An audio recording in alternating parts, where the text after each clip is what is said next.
Bonjour à toutes et à tous. Aujourd'hui, on s'attaque à une question qui sème le trouble depuis bien longtemps. Quelle est la différence entre l'astronomie et l'astrologie?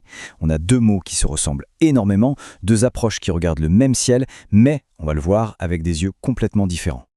Alors comment on fait pour les distinguer? C'est vraiment ça la question. D'un côté, on a une science qui décrit l'univers physique, et de l'autre, un système d'interprétation qui est plus symbolique. Mais laquelle est laquelle? Et surtout, pourquoi est-ce qu'on continue de les mélanger? Il n'y a absolument aucune honte à ça. C'est une confusion super courante. Le but aujourd'hui, c'est justement de clarifier les choses une bonne fois pour toutes en remontant jusqu'à leur histoire commune. Et c'est peut-être ça, le plus fascinant dans toute cette histoire. Ces deux domaines, qui nous semblent si éloignés aujourd'hui, eh bien, ils partagent la même origine.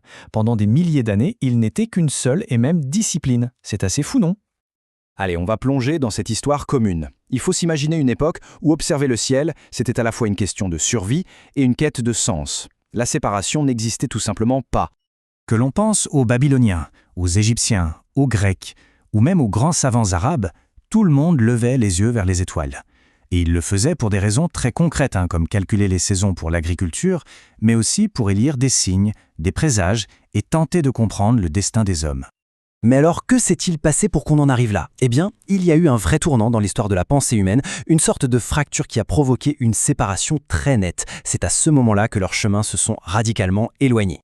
Et voilà le moment clé, le XVIIe siècle. C'est l'époque de Galilée, de Kepler, de Newton. Avec la naissance de la méthode scientifique moderne, celle qui est basée sur la preuve physique, sur la mesure, sur des choses qu'on peut reproduire, la cohabitation n'était plus possible. C'est vraiment l'acte de naissance de l'astronomie en tant que science dure. Bon, maintenant, regardons ce que sont devenues ces deux disciplines aujourd'hui. C'est en comprenant leur définition actuelle qu'on va vraiment saisir la différence et ne plus jamais les confondre. L'astronomie, donc, c'est une science exacte. Son objectif, c'est de comprendre les lois physiques qui régissent l'univers. Chaque théorie doit être prouvée, testée, vérifiée. On parle de faits, de choses mesurables, objectives. L'astrologie, de son côté, se situe sur un autre terrain, celui du symbole. Elle ne cherche pas à prouver un fait physique, mais plutôt à interpréter le lien qui existerait entre le cosmos et l'expérience humaine. C'est plus un langage, un outil pour lire ce qui se passe à l'intérieur de nous. Ça illustre parfaitement la différence fondamentale.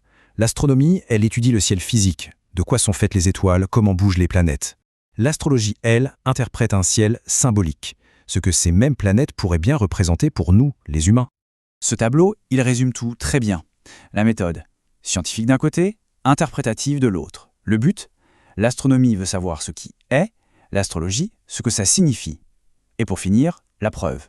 Pour l'une, ce sont des faits mesurables, pour l'autre, c'est l'expérience humaine, les archétypes. Donc, le point crucial à retenir, ce n'est pas qu'elles sont ennemies ou qu'elles s'opposent, c'est juste qu'elles n'essayent pas du tout de répondre aux mêmes questions. Cette phrase, elle est parfaite pour synthétiser l'idée. Ce n'est pas une question de qui a raison ou qui a tort.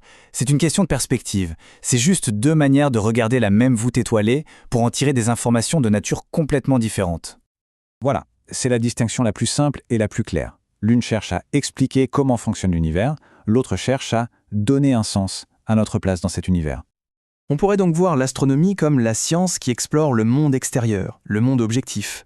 Et l'astrologie, elle, est souvent vue comme un outil pour explorer notre monde intérieur, subjectif, un outil de connaissance de soi.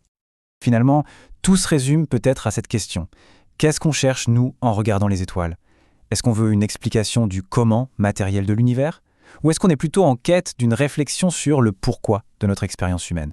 La question, bien sûr, reste ouverte.